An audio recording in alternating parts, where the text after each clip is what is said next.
Good morning, everyone, and welcome to Tough Topics, the show where we discuss subjects that are challenging but key to moving us forward. I'm your host, Vonny Sweetland, and today we're shifting the spotlight to the Green Party, who federally has had a baffling year, to put it mildly. Now, former leader Annamie Paul has described her time in the party as the worst period in her life. If you've been watching the headlines as of late, you know that Miss Paul not only stepped down as leader of the party, but ripped up her Green membership as well. In the country's recent federal election, the Greens achieved a disappointing 2% of the total vote. So, with cries of prejudice, a lack of internal support for the first Black Jewish leader of a major Canadian party, and declining poll numbers, is the federal Green trajectory an indication of what's to come for the provincial Greens ahead of 2022? Here to discuss is Provincial Green Party Deputy Leader and 2022 candidate for Beaches East York, Abhijeet Manay. Good morning, Abhijeet. Thank you for joining us. Good morning, Vonny. Thank you for having me. Yes, of course. Well, look, I'm not going to mince words here. I think what's going on with the federal party, as far as the Greens go, is certainly concerning. What's going on with your federal counterparts?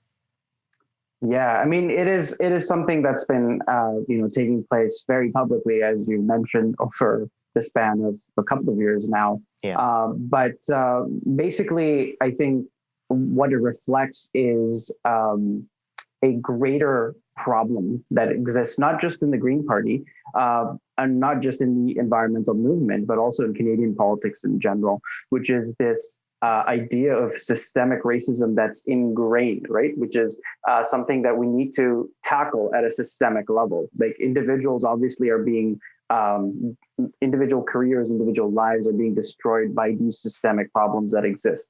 So what we're seeing at the federal level is obviously the federal party, our federal cousins, we need to encourage them to do better and to obviously rise up from whatever has happened. But essentially, they have to do some very keen introspection as well as understanding what went wrong and then make changes to the structures and the governance structures, especially of the party, and make sure that those are fixed so that future leaders don't have to face the same things. I couldn't agree more. And I'm going to be honest here. I think the party brass has really shot themselves in the foot.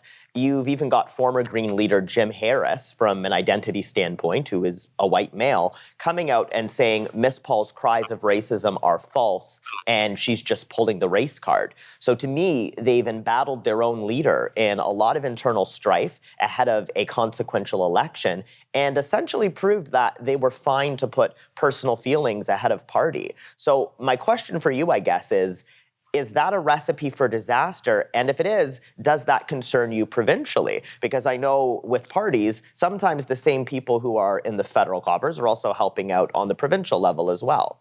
Are you nervous about that? So no, firstly, no, I'm not nervous because the provincial party is completely different from the federal party in both its governance structures as well as the people involved. Mike Schreiner is the leader of the Ontario Green Party, and he's been a phenomenal advocate for those exact systemic changes, including within the Green Party of Ontario.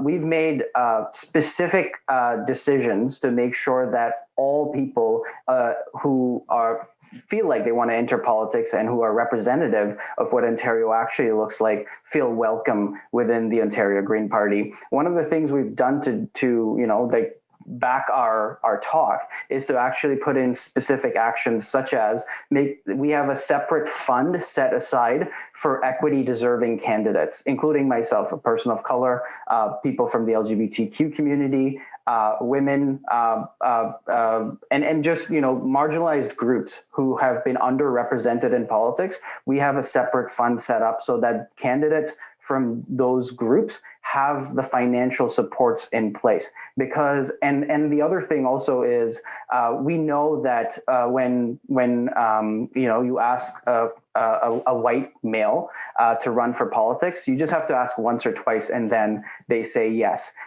If you ask a person of color, if you ask a woman, then you have to ask 7 times before she says yes. And you ask a person of color, and if there are a woman person of color, then it's about 12 times or 13 times before they say yes. Wow. So we've made those decisions, made sure that our organizers are going and being persistent, making sure that we recruit candidates who reflect Ontario.